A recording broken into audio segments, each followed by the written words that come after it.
Bienvenidos a nuestra sección Reportando desde casa con los reporteritos escolares.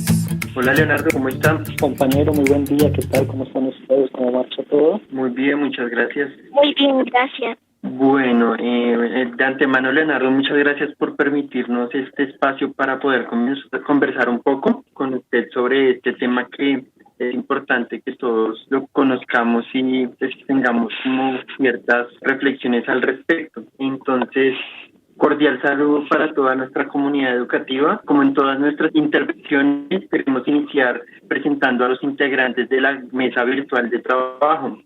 Con nosotros está Leonardo Zuluaga Rubio, nuestro invitado, Miguel Antonio Martínez, el director de nuestro programa Reportando desde Casa, y quien les habla, Daniel Ciprián, el líder del proyecto Medios Escolares de la Fundación Ana Restrepo del Corral.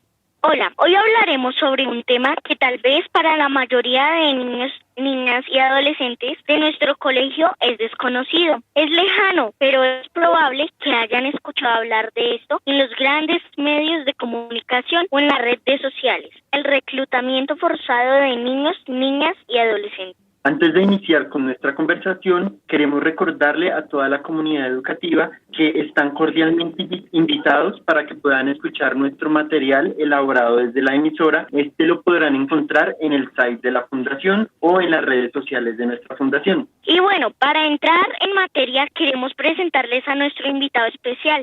Su nombre es Leonardo Zuluaga Rubio. Hola Leonardo, bienvenido a nuestra emisora escolar Green Stereo, una radio educativa de la Fundación Ana Restrepo. Para nosotros es un gusto poder contar con su participación en este espacio de educación. Bueno, cordial saludo, muchas gracias por la invitación. También agradecer a todos los oyentes que nos escuchan a esta hora a través de esta mesa de trabajo. Leonardo, para iniciar con nuestra entrevista, nos gustaría que puedas contarnos quién es hoy Leonardo Zuluaga. Bueno, Leonardo Zuluaga actualmente pues es un padre de familia, tiene dos hijos menores de edad, uno de 6 meses, Emiliano, y Carlos de 8 años. Actualmente vivo en la ciudad de Manizales, Caldas. Tengo 29 años de edad actualmente. Soy administrador oficial egresado de la Universidad de Caldas y actualmente estoy formándome como abogado. Voy en 6º semestre de Derecho en la Universidad de Manizales. Actualmente trabajo para una entidad del Estado que se llama Agencia para la Reincorporación y la Normalización, donde estoy vinculado desde hace 4 años como promotor reintegrador 2. Soy vicepresidente de la Junta de Acción Comunal de mi barrio en la ciudad de Manizales. Inicial defensor de derechos humanos del departamento de Caldas, consejero territorial de planeación del departamento de Caldas. Bueno, digamos lo que varias cositas se realizan en el diario vivir de Leonardo, pero básicamente es un vecino hecho ciudadano, amigo, hijo, padre, hermano, pues que busca en la medida de lo posible tratar de buscar alternativas para tener un mundo mejor para nuestra generación y las generaciones venideras. Bueno, Leonardo, muchas gracias por esa interesante presentación. Vemos que es una persona con una alta experiencia, pues con un camino importante que podemos tener como referencia, teniendo en cuenta que muchos de los estudiantes y de la comunidad que nos escuchará a través de esta entrevista, ellos te conocen y no han vivido, pues por fortuna, el conflicto armado directamente.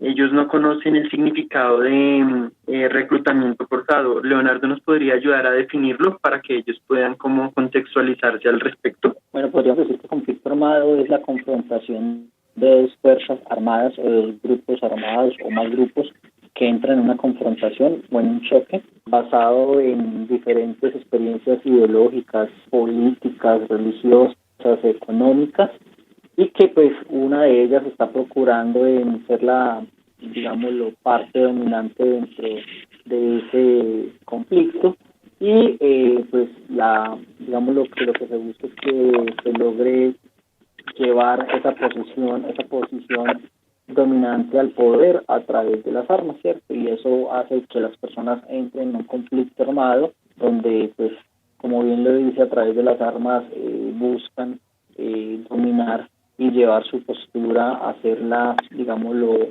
general y aplicada en el territorio. En casa en el territorio colombiano, donde llevamos más de 60 años de conflicto armado y que ha tenido diferentes transformaciones, ¿cierto? Hemos tenido desde la lucha de guerras de guerrillas, hemos tenido terrorismo, hemos tenido bandas criminales, hemos tenido una serie de transformaciones del conflicto armado y actualmente pues creo que estamos en una de las más recientes, que es reclutamiento infantil urbano.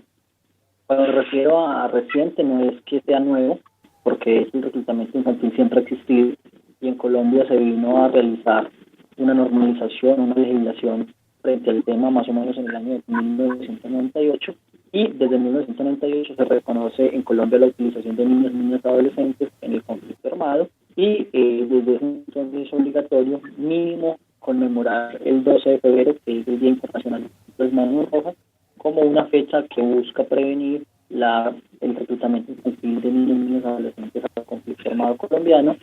Y pues, ¿qué pasaba antes? Antes pues nosotros los niños campesinos éramos quienes éramos los reclutados por los grupos armados para hacer parte de las filas y de esta manera tener combatientes para la lucha. Actualmente, digamos lo que después de la firma del proceso de paz se han venido dando unos fenómenos diferentes donde los niños no solamente son reclutados por grupos armados estructurados, como por ejemplo lo eran las FARC, ELN, autodefensas, sino que también comienzan a ser reclutados hoy en día por pequeñas estructuras delincuenciales que hacen parte del diario vivir de los barrios, de los sectores urbanos, y es allí donde los niños donde los niños comienzan a ser utilizados para diferentes formas de trabajo de la organización delincuencial, y es allí donde los niños terminan siendo vulnerables y es donde nosotros realizamos un gran trabajo. Para combatir este fenómeno, por ejemplo, Leonardo, este servidor, tiene algo que se llama la triada. La triada es un monólogo que precisamente lo que habla es de un niño campesino, de un adolescente guerrillero y de un ciudadano constructor de paz, ¿cierto? Entonces por eso se llama la triada, porque son 3 momentos los que se relatan en este monólogo y pues que de una otra forma lo que busca la triada es generar una sensibilización sobre la importancia de nuestros niños y la prevención del reclutamiento infantil. Desafortunadamente el reclutamiento de menores es un fenómeno que ha atormentado y les ha arrebatado la infancia a muchos países en guerra como Ruanda, el Congo, Sierra Leona y tristemente nuestro país no ha sido la excepción. En el informe del Centro Nacional de Memoria Histórica, Una guerra sin edad, mencionan que en Colombia entre 1997 y 2005 se registraron más de 16.000 niños, niñas y adolescentes utilizados en la guerra. Leonardo, ¿actualmente siguen siendo reclutados los niños de nuestro país? Lamentablemente sí, tanto por grupos armados ilegales, en este caso quien está activo es por ejemplo el ELN, Ejército de Liberación Nacional, que pues desde nuestro ejercicio de investigación pues sigue reclutando menores y como lo mencionaba anteriormente pues el tema de las BACRIM, del microtráfico urbano ha tendido a evolucionar y a utilizar a los niños en la comisión de delitos, puesto que los niños son la base primordial de la Constitución o de nuestra sociedad colombiana y por lo tanto pues los grupos los utilizan para que cometan acciones. Esto jurídicamente se llama instrumentalizar. ¿Qué es instrumentalizar? Es utilizar a alguien que la ley no castiga para que cometa un delito. Entonces lo que están haciendo los grupos armados es aprovechándose de esa figura jurídica para utilizar a los niños y reclutarlos a sus grupos armados, bien sea como fuerza militar para el combate o bien sea como carritos para que a través de este ejercicio puedan realizar actividades de logística, de compra y venta de estupefacientes, de traslado de estupefacientes y demás acciones pues que están dentro del tema del conflicto armado. Leonardo, ¿cómo terminan los niños siendo parte de un grupo armado ilegal? Desde la experiencia propia, al haber sido un niño reclutado, ¿cierto? Yo ingresé a las FARC a los 10 años, pues uno lo que logra evidenciar son varias cosas. Complementándolo con la investigación, uno podría decir que son fenómenos como la ausencia estatal, la no presencia del Estado en zonas vulnerables, pues terminan siendo de entrada ya una plataforma ideal para que los grupos armados se nutran de licencia y entren a ocupar esa presencia de Estado y pues de una otra forma generando una cultura que es lo que se llama la culturización del conflicto, y es haciéndole entender a la gente en la cual tienen jurisdicción de que la guerra o de que el microtráfico, del que el narcotráfico termina siendo una acción tan común y corriente, donde la gente termina totalmente culturizada y familiarizada con los fenómenos del conflicto armado, en este caso reclutamiento, el caso del narcotráfico, el caso de las violaciones de derechos humanos. Entonces, esos fenómenos como ausencia de Estado, culturización y sobre todo también fenómenos como el maltrato, donde muchos de los niños que han sido recuperados del conflicto armado, más bien de 7.400 niños, que han sido recuperados desde el año 98 a la fecha, pues argumentan que sufrían algún tipo de violencia, como violencia sexual, donde eran abusados por padres, familiares, tíos o algún vecino que los violentaba de manera sexual, también violencia física al interior de sus hogares, cuando, digamos, lo que daba como resultado estos fenómenos que los chicos terminaban en el grupo sintiendo de que eran más aceptados, más respetados, incluso estando dentro del mismo grupo que dentro de sus núcleos familiares o comunidades. Entonces, a veces los hogares también terminaban siendo, en algunos momentos, expulsores de los niños y enviándolos casi que de manera indirecta al conflicto armado. Entonces, digamos lo que hay unos fenómenos correlacionados, que es la ausencia de Estado, la generación de una cultura violenta o de normalización de la violencia, un tercer fenómeno que es la familia, y un cuarto fenómeno que podríamos decir que es el tema de la influencia social. Yo creo que se me va en este momento el filósofo, pero el hombre nace bueno y la sociedad lo corrompe. Cierto, desde mi punto de vista, siento que tenía esta persona gran razón en decirlo, y es que creo que ningún ser humano nace malo, sino que el contexto en el que esta persona se desenvuelve termina, digámoslo, sembrando, entre comillas, unos genes indirectos de comportamiento o patrones de comportamiento en esta persona que lo terminan volviendo una presa fácil de la delincuencia, del conflicto, de la violencia. Me explico. Un chico que está en medio, en un barrio donde se asesina, donde la droga es común, donde hay unos padres que no están capacitados para orientarlos frente a estos fenómenos, pues terminan siendo presos ¿de quién? De los amigos, y los amigos terminan siendo presa de los grupos, y los grupos son los que terminan nutriendo sus, digámoslo, filas, trabajos con la inocencia de los niños.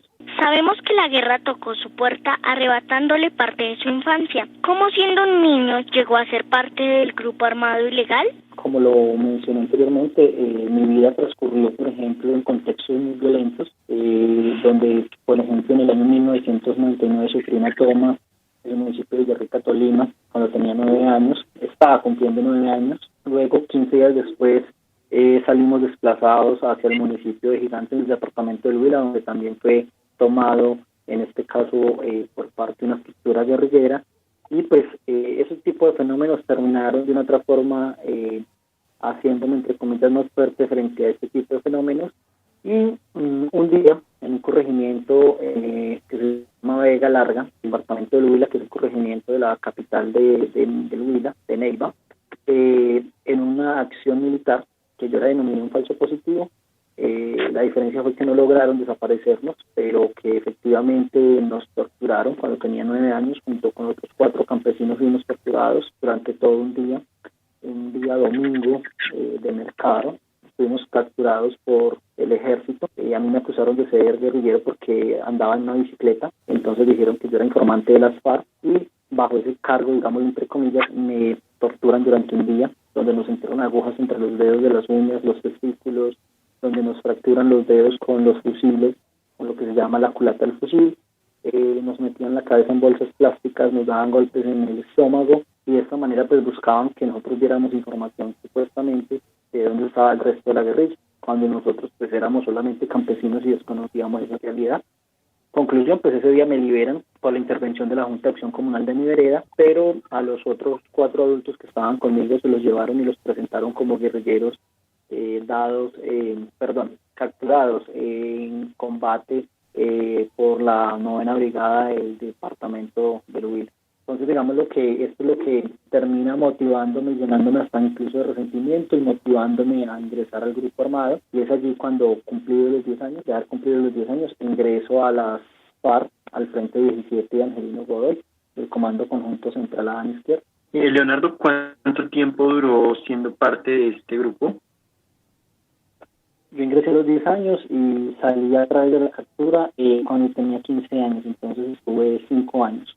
Leonardo, ya hemos mencionado en repetidas ocasiones 3 palabras: grupo armado ilegal. ¿Qué es un grupo armado ilegal? Un grupo armado ilegal es una agrupación o asociación de hombres y mujeres que toman la decisión de levantarse en contra del estamento gubernamental, o sea, contra el gobierno, contra el Estado, y en esta unión que no es legal, que no está protegida por las leyes ni la Constitución, pues nacen los grupos armados ilegales. ¿Por qué? Porque su objetivo es derrocar del poder al Estado actual, y por eso es ilegal, porque no está bajo los principios rectores constitucionales, donde se habla quién es el legitimado para ostentar las armas de un país.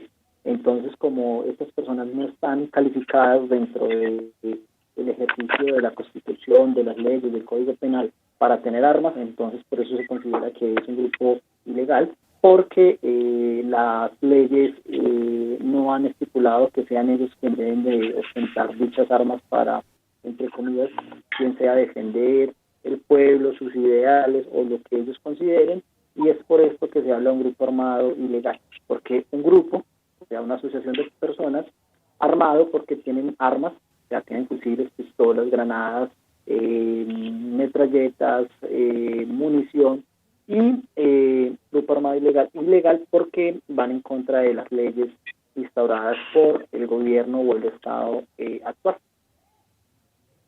Gracias. Leonardo, ¿cómo fue ese entrenamiento para que usted hiciera parte de ese grupo? O sea, ¿cómo fue un día de entrenamiento dentro del grupo?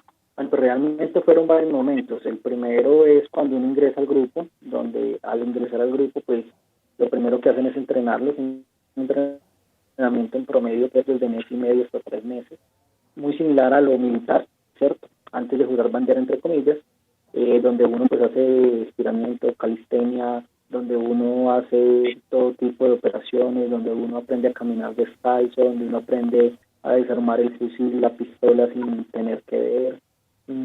Digamos lo que son varios fenómenos que se viven dentro del entrenamiento militar. Lo dejan dormir a uno sin nada, pues como para que no vaya cogiendo clima, como lo que se dice en la vida militar. Le enseñan a uno cómo se vive dentro de la organización. Entonces, por ejemplo, que uno no dice voy al baño, sino que uno dice voy a la letrina o voy al chonto, donde se dice donde le enseñan a uno a decir que no se dice cama, sino que se dice cambuche, donde le enseñan a usted que no se llama plato, sino que se llama porta, donde le van enseñando toda la jerga también del grupo armado, para que usted se esté comunicando, porque si no, la gente no le va a entender usted que estando, porque es tanto, digámoslo, el proceso que que usted termina olvidando las cosas. Por ejemplo, cuando yo llegué a la vida civil, me tocó volver a aprender cómo se decían algunas cosas del común, porque es tanto lo que uno lo repite y se vuelve parte de uno, que uno termina perdiéndole el término. Por ejemplo, yo no le decía al baño, sino que le decía letrina. Entonces, claro, voy a la letrina, pero la gente aquí ya no me entendía. Entonces, digamos lo que eso hace parte de esa formación, y pues poco a poco fui haciendo otros cursos de formación, otros entrenamientos. Hay unos que se llaman reentrenamientos, que es entrenamiento, es todo lo que se hace después del primer entrenamiento cuando se entra al grupo, y es que cada cierto tiempo lo mandan a que haga entrenamiento o reentrenamiento con el objetivo de que mantenga un buen nivel de estado físico, pues porque se debe tener estado físico para cargar, para correr, para sortear diferentes fenómenos que se presentan dentro del conflicto armado. Y hay otros entrenamientos como el de inteligencia, contrainteligencia, todo lo que tiene que ver con comandancia. Hay diferentes, cursos que uno puede ir haciendo a lo largo del tiempo que está en la organización. Y yo, por ejemplo, hice inteligencia, contrainteligencia, comandancia, hice todo lo que tenía que ver con impuestos, que es impuestos, lo que llaman acá la vacuna. Entonces uno allá también se especializa en ese tipo de acciones. ¿Los menores de edad que hacían o hacen parte de los grupos armados ilegales son considerados víctimas del conflicto armado? Sí, la ley 1424 del 2011 sí lo estipula, de que los niños salidos de los grupos armados son considerados también víctimas. Lo mismo el Código de Infancia y Adolescencia, en este caso la ley 1098 del 2006, estipulan que todos los niños salidos de los grupos armados deben de ser tratados de manera diferencial y no estipulados bajo la normatividad de crimen, digámoslo así. Por ejemplo, cuando un niño comete un delito, pues se le da un tipo penal, dependiendo su edad, y en el caso de los niños combatientes no. Sin importar en la edad en la que salga del grupo armado, siempre vas a ser configurado, estipulado como víctima, haciendo que se deban de proteger los derechos y hace que el niño deba de pasar a protección del ICBF para que el Instituto Colombiano de Bienestar Familiar lo cuide hasta que cumpla su mayoría de edad y pueda ser una persona que se pueda, digámoslo, defender en la vida de manera autónoma, o sea, que pueda salir adelante solito. Entonces, digamos, que eso es lo que hace el Estado, garantizar que los niños puedan regresar nuevamente a la vida civil a través de diferentes programas que tienen, inicialmente el ICBF en convenio con procesos como la OIM, la OIT, la USAID, que todos trabajan para que los niños puedan garantizarle la restitución de sus derechos, o sea, que sus derechos vuelvan a ser los que tenía antes o incluso mejores a los que tenía antes de ingresar al grupo armado.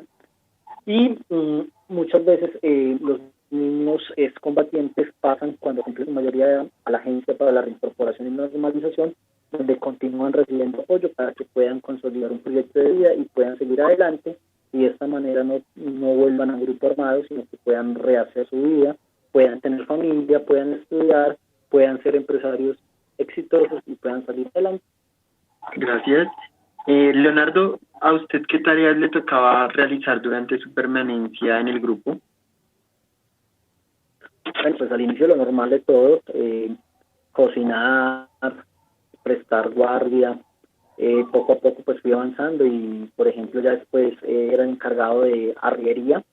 La arriería es el proceso donde uno carga las mulas, los animales que se les dice mulas, de arreo, y las carga uno para movilizar la logística del grupo. En este caso, por ejemplo, movilizar máquinas, instrumentos de la emisora. Entonces, por ejemplo, a mí me tocaba estar, como se dice tradicionalmente, trasteando la emisora La Voz de la Resistencia de un lugar a otro para que no fuera bombardeada por los aviones. Y, por ejemplo, movilizando bultos de comida, porque como éramos tanto, la comida se iba muy rápido, movilizando bultos de comida de un lugar a otro, movilizando la talabartería. La talabartería es la industria, digámoslo, la empresa donde se fabricaba todo lo que tiene que ver con los camuflados, todo lo que tiene que ver con los chalecos de guerra, todo lo que tiene que ver con la vestimenta de los camaradas, digámoslo así. Y después de estar un tiempo como arriero, pues porque era de los pocos que sabía cargar bestias y arriar bestias, fui avanzando hacia otros, digámoslo, hacia otros fenómenos donde ya, por ejemplo, pasé a ser cobrador de impuestos, o sea, lo que se llama acá la vacuna. Entonces ya era uno de los que iba a cobrar la vacuna a las fincas o a las personas que tenían que desplazarse hasta los lugares donde les decíamos para realizar la entrega del dinero del impuesto, que acá se le conoce comúnmente como la vacuna. Después de eso, pues hice el tema de comandancia, el curso de comandancia, lo que me permitió ir avanzando hacia otros niveles también, aparte de cobrar la vacuna o el impuesto. Pues también lo que hacía era poder participar de otros procesos, como por ejemplo la resolución de conflictos entre parejas, la resolución de conflictos entre vecinos, digamos lo que casi que convertirse entre comillas como una especie de juez para dirimir conflictos que habían entre vecinos, ¿cierto? Bueno, como eso, también parte de hacer inteligencia. Como era niño, pues muchas veces la policía no lo requisaba a uno pasaba desapercibido. Entonces me iba a la ciudad o a diferentes lugares donde tenía que ir a hacer inteligencia, a realizar labores de inteligencia, a qué hora llegaba la persona, a qué hora salía, con quién entraba, con quién se movía, dónde trabajaba, qué hacía, qué tenía, si tenían nexos con paramilitares, si tenían nexos con militares, bueno, como toda la parte ya militar también. ¿Cómo logra Leonardo desvincularse de ese grupo para construir su nueva vida? Bueno, pues realmente yo me desvinculo del grupo a través de la captura.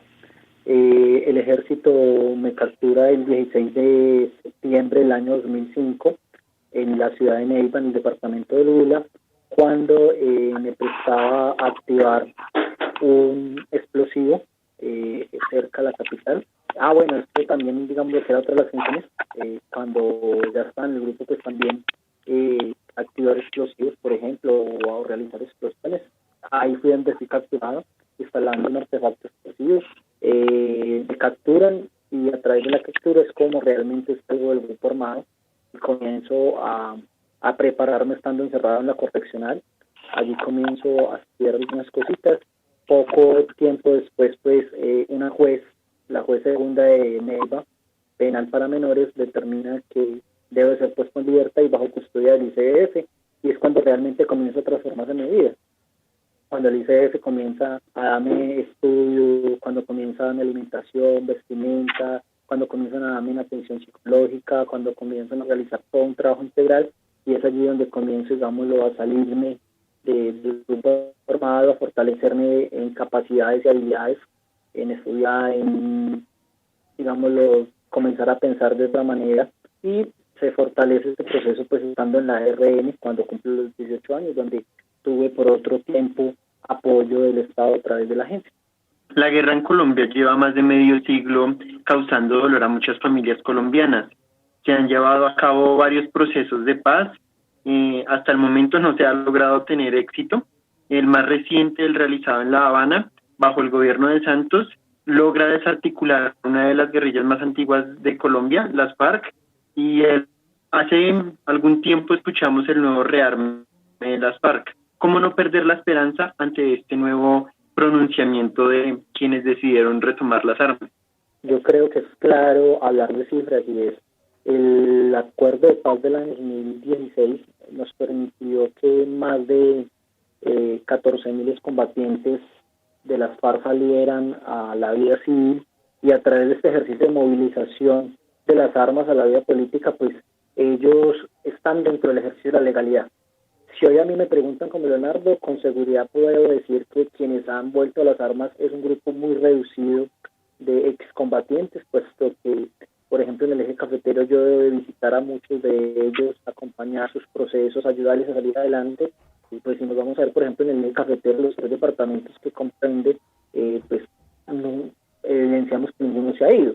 Yo creo que también el ejercicio de los medios de comunicación, al masificar informaciones donde, por ejemplo, publican el video de Márquez donde se va con una docena de personas, pues lo que realmente hace es estigmatizar el proceso que se lleva, porque al momento, según versiones oficiales, más de 13.500 excombatientes continúan su proceso en la vida legal de esos 14.000 que salieron de los grupos armados. Entonces, cuando comenzamos a confrontar esos datos, pues nos damos cuenta que realmente sí vale la pena, y es que era más fácil poder hablar y silenciar los fusiles que lograr asesinar a 14.000 personas que estaban armadas. Muestra de ello es que hoy el Estado tiene cierta incapacidad para poder neutralizar esos grupos armados, y si no han podido neutralizar unos cuantos que se han regresado a los grupos armados, ¿cómo íbamos a neutralizar a 14.000 que estaban todavía, por ejemplo, solamente en las FARC, más los del ELN, y sin sumarle los 70.000 que seguimos en la vida legal, en la vida civil?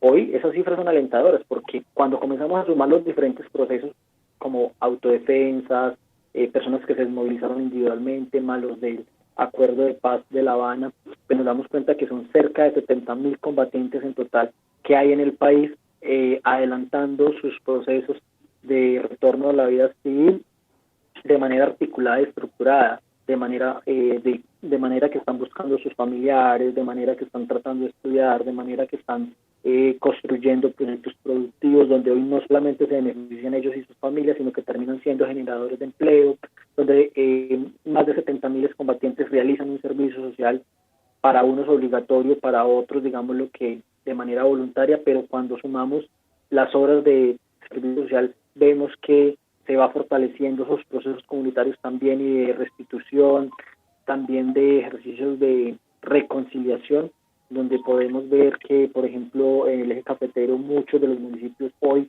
víctimas y combatientes trabajan mancomunadamente por salir adelante y cómo de esta manera podemos demostrar que sí es posible la paz y que por unos cuantos que regresen, que es un ejercicio normal dentro de estos procesos de desmovilización, de movilización, de normalización, pues es un ejercicio normal que algunos regresen, ¿cierto?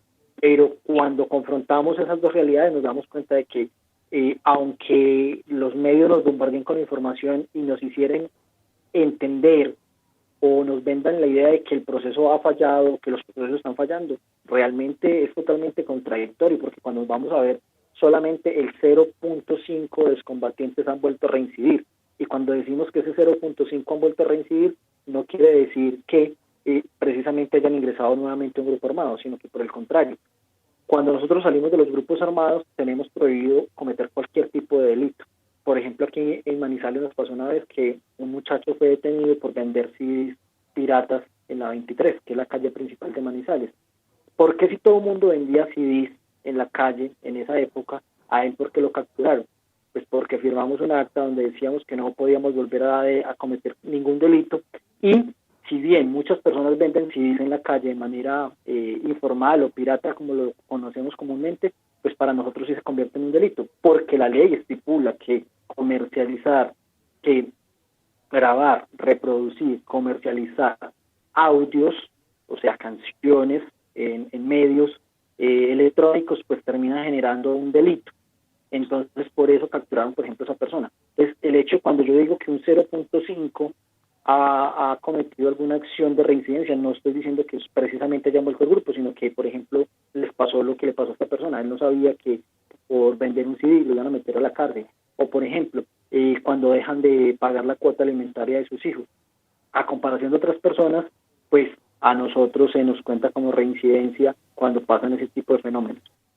¿Quién podría ser el responsable de que los niños terminen siendo parte de la guerra? ¿Es acaso la no garantía de los derechos de los niños la principal causa del reclutamiento? Bueno, yo considero lo siguiente, y es que el primer respondiente siempre va a ser el Estado, en el sentido tal de que nuestra Constitución de 1991 explica, argumenta y sustenta sus principios en un Estado protector, en un Estado social de derecho. Como somos un Estado social de derecho, el Estado termina tirándose unas responsabilidades gigantes encima, dentro de ellas la protección y el cuidado de nuestros niños, y más cuando hablamos de los niños, porque nuestra Constitución dice que los derechos de los niños prevalecerán, o sea que quiere decir que el mayor cuidado que el Estado debe tener en una sociedad es la de proteger a nuestros niños. Entonces, como primer garante constitucional de la protección de los niños, pues el Estado sería uno de los que debe garantizarlo y por lo tanto sería uno de los responsables del reclutamiento de los niños, ¿cierto? En un segundo se encontrará también a la familia, ¿cierto? Digamos lo que se comparten esa dualidad o ese primer puesto entre el gobierno y la familia, porque la familia es la base de la sociedad, ¿cierto? Como base de la sociedad tiene una responsabilidad muy grande y es garantizar que sus integrantes salgan adelante y que no sean vulnerados sus derechos. Entonces, digamos lo que entre el Estado y la familia se disputan ese primer lugar, y vienen en este momento los grupos armados, donde los grupos armados lo que hacen es aprovechar esa dualidad o esa vulneración que hay entre Estado y familia, y se aprovecha y se lleva a los niños, siendo también un tercer respondiente. Entonces, digamos lo que hay unos respondientes primarios que podría ser Estado, familia, grupo armado, y en un cuarto momento la comunidad o el contexto próximo. ¿Por qué la comunidad? Porque nuestra ley, nuestra legislación dice que si nosotros vemos acciones en contra de los niños debemos denunciar. Entonces es allí cuando la comunidad se queda quieta y no denuncia, y si no denuncia pues termina siendo cómplice de estos hechos que se presentan. Pero la gente no denuncia no porque no quiera, la gente no denuncia porque tiene miedo a que les hagan algo. Entonces digamos lo que de manera indirecta la comunidad también termina siendo un responsable del reclutamiento de los niños a los grupos armados ilegales. En pocas palabras podríamos decir que todos tenemos cierto grado de responsabilidad en el reclutamiento de nuestros niños a la guerra. Leonardo hoy es un líder social, defensor de los derechos humanos. ¿Qué lo impulsó a ser ese guía y protector que es ahora? Bueno, mira, realmente desde muy pequeño, al igual que tú, Miguel, he sido muy inquieto. En este caso, pues no era tan fácil poder acceder a tecnología, plataformas, cosas que le permitieran a uno llevar un mensaje o hacer valer su voz. Sin embargo, antes de entrar al grupo, yo hacía parte de la Junta de Acción Comunal de mi vereda, donde poco a poco fui aprendiendo temas de comunidad, de liderazgo, de la importancia de ayudar a otras personas, de cómo con lo poco que yo tenía podía ayudar a otra persona siendo yo privilegiado, por ejemplo. Entonces, eso, asociado a un trabajo que hice de voluntariado con algo que se llama la EPS Carmen Emilia Ospina del departamento de Huila, que es la EPS pública del departamento. Allí hice un trabajo de capacitación sobre derechos humanos y a través de esos derechos humanos comenzamos a trabajar con abuelitos de la vereda. Y digamos lo que eso me permitió como despertar la semillita de la colaboración, de la ayuda, de la participación y posteriormente en el grupo. Nosotros tenemos unos imaginarios muy fuertes sobre el grupo armado y es que allí en el grupo armado lo único que se hacía era matar gente o atacar pueblos, ¿no? Habían unos fenómenos internos que para la gente son desconocidos, lo que yo les decía a los vecinos para evitar que se mataran, pues porque si no interveníamos nosotros como grupo armado en un problema de linderos, o sea, de dónde pasa la cerca, si este pedazo de tierra es mío o es suyo, pues eso podía hacer que la gente se matara por una problemática de estas. Nosotros lo que hacíamos era intervenir para que eso no pasara, ¿cierto? Y solucionar el problema que existía. Ese tipo de fenómenos hicieron o me llevaron a que cuando llegué a la vida civil, pues fuera muy inquieto frente a los procesos sociales, frente al tema de la convivencia, frente al tema de la justicia, frente al tema de la equidad, frente a una cantidad de elementos que terminaron motivándome a seguir adelante y aprovechando todas esas herramientas que podía tener acá en la vida civil, desde poder hacer un video y denunciar, desde poder aprender a realizar un derecho de petición, desde aprender a hacer una tutela, desde aprender a hacer una acción popular, bueno, diferentes mecanismos que hoy para mí son mis armas, en el sentido en el que hoy la palabra para mí es casi que un disparo que le puedo lanzar a alguien, en el sentido de, por ejemplo, yo he denunciado mucho el tema de la corrupción en el departamento de Caldas. Entonces, cuando yo hoy hablo y estoy hablando de un corrupto, pues sencillamente es como casi que si le disparara, porque lo estoy llevando a pique y le estoy destruyendo, entre comillas, esa fortaleza que ha construido en torno a la corrupción en el departamento. O cuando logro que se condene a un maltratador, o cuando se logra que se condenen procesos que se están haciendo mal en el departamento, en la ciudad, pues casi que es similar a que si tuviera un arma, pero no un arma que causa un daño físico en la persona, sino entre comillas lo que hace es proteger a los más vulnerables frente a las acciones. Y pienso que ha sido un ejercicio de crecimiento, de poderme preparar, y a medida que me he ido preparando, pues me ha permitido ir adquiriendo otras herramientas para poder fortalecer estos procesos sociales.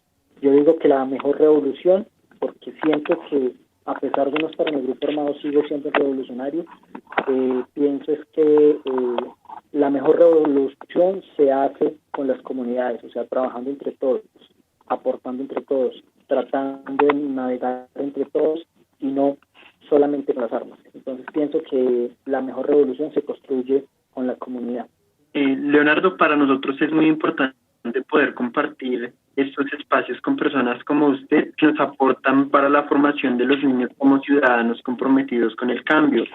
Yo como líder del proyecto escolar considero que acercar a los niños a estas realidades de una manera adecuada es oportuno y es la mejor manera de protegerlos y prevenir el aumento de las diferencias y no aumentar esas brechas sociales que tienen en nuestro país. ¿Cree que las del pesado? ¿Qué papel juegan las escuelas en la prevención del reclutamiento? Sí, correcto. Sí. Vale. La escuela es el segundo hogar de todo ser humano, o por lo menos los que podemos acceder a la educación. De hecho, incluso casi que podría ser el primer hogar, porque a veces termina uno compartiendo más en el mismo colegio que en la misma casa. Por ejemplo, hoy en día con la metodología de jornada extendida o jornada complementaria donde los niños estudian prácticamente de 6 de la mañana hasta las 4 de la tarde, pues terminan viviendo más en el mismo colegio que en la misma casa. En este sentido, el colegio es supremamente importante porque con alternativas como esta, donde a través de la comunicación los niños pueden expresarse, indagar, investigar, pues terminan generando unos cimientos, unos pilares supremamente importantes para el desarrollo psicoemocional de su ser y termina abriéndoles un panorama importantísimo.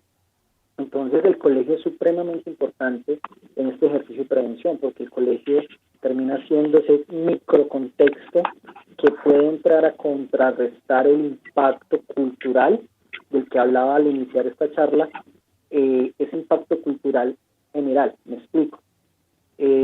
Casi que el colegio termina siendo una microsociedad y esa microsociedad es la que nos envía mensajes de respeto, de esperanza, de tolerancia, nos terminan todo el día hablando de ese tipo de aspectos, haciendo, o contrarrestando el impacto del contexto exterior, que cuál es el contexto exterior, mi barrio, mi comuna, mi ciudad, donde puedo ver los fenómenos totalmente opuestos a los principios y valores que me pueden estar enseñando en el colegio.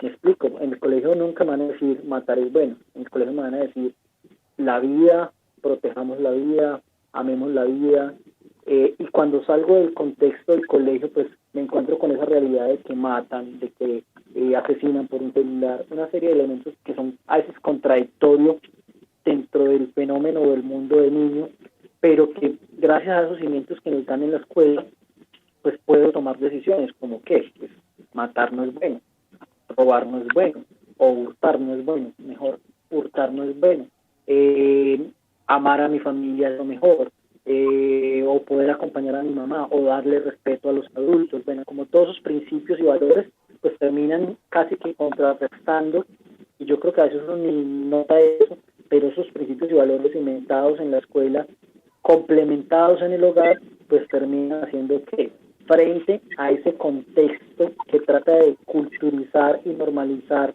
la violencia para que yo pueda ser un buen ciudadano. Yo, por ejemplo, a mi hijo trato de formarlo mucho en la toma de decisiones. ¿Por qué en la toma de decisiones? Porque es que una decisión después le puede cambiar la vida.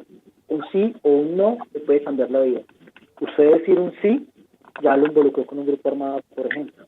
Decir un no le puede traer también problemas quizás, pero muy seguramente va a tener la capacidad de hablar con sus papás, de decir en el colegio lo que le está pasando y de esta manera poder contrarrestar la situación que se presenta. Por ejemplo, a usted se lo van a llevar para un grupo armado. Si usted dice sí, pues se lo llevaron. ¿Y qué fue eso? Fue una toma de decisión.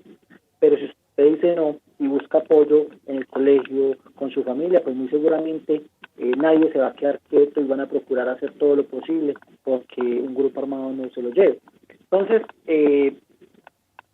pienso que la familia, junto con la escuela, son las bases angulares para la consolidación de un ser humano universal. ¿Y qué es un ser humano universal? Es un ser humano íntegro, que piensa en sí, pero que piensa en el otro, que piensa en su comunidad, que piensa en su mundo. Es un ser corresponsable consigo y consigo mismo y con los demás. Entonces, creo que la escuela es el mejor laboratorio para desarrollar todo tipo de iniciativa que nos permita hacer mejores seres humanos, ¿cierto? Pero que no es un esfuerzo solamente de la familia, del colegio, es un esfuerzo que se debe complementar en el núcleo familiar para que de esta manera el niño pueda tener unas bases tan sólidas que pueda tomar las mejores decisiones en su vida. Leonardo, agradecemos mucho su valiosa participación en nuestro espacio, Reporteritos desde Casa. Para finalizar con esta agradable conversación, nos gustaría abrir el micrófono para que nos comparta algo que desee que nuestra comunidad educativa sepa, o tal vez un mensaje para que sigamos construyendo paz. Bueno, primero que todo, pues agradecerles por la invitación, por permitirme llegar a través de sus micrófonos a todos los oyentes, a todos sus compañeros, y segundo, pues motivarlos a que sigan con iniciativas como estas, donde a través de la tecnología, donde a través de la investigación, donde a través de este tipo de escenarios como la emisora, pues podemos narrar diferentes momentos, fenómenos y podemos llevar mensajes que nos puedan ayudar a transformar las realidades que pueden vivir muchos niños, niñas, adolescentes e incluso familias dentro de nuestra sociedad. Entonces la invitación es a que sigan construyendo convivencia, que sigan construyendo paz, que sigan construyendo reconciliación a través de ejercicios tan bonitos y simbólicos, por ejemplo, como la emisora. Me encanta porque yo tuve una emisora, se llamó Lit Stereo, y creo que los medios de comunicación alternativos son una opción o oportunidad para transformar las realidades de nuestros contextos. Entonces, que sigan en ejercicios como estos, donde a través de la emisora pueden fortalecer muchas capacidades, habilidades de la comunidad educativa y de esta manera consolidar esas bases que necesitan todos los niños y niñas para salir adelante y ser los mejores ciudadanos de todos, ser mucho mejores que los ciudadanos que hemos nosotros, porque nuestra generación y las generaciones pasadas de Colombia están en una gran deuda con las generaciones que vienen en camino. ¿Por qué? Porque le hemos entregado y les vamos a entregar un país violento, un país muchas veces podríamos decir desadaptado, porque por ejemplo, ¿cómo es posible que en medio de una pandemia como la que estamos viviendo actualmente no tengamos la capacidad de autocontrolarnos y poder guardar distanciamiento social en nuestras casas y por el contrario desesperarnos para irnos a una fiesta, por ejemplo? Entonces creo que este ejercicio va a ser muy positivo y que va a tener muchos frutos desde el ejercicio que están construyendo ustedes como emisora. Muchas gracias.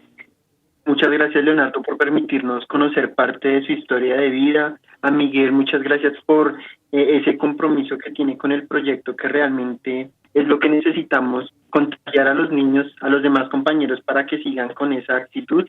Y bueno, a Leonardo también, mil gracias por permitirnos este espacio. Muchas gracias por continuar y enseñarnos a seguir construyendo un país diferente.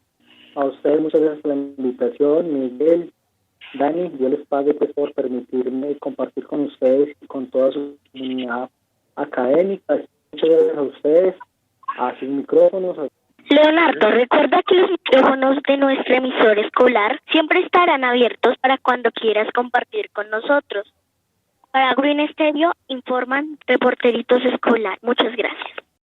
Green Stereo, una radio educativa.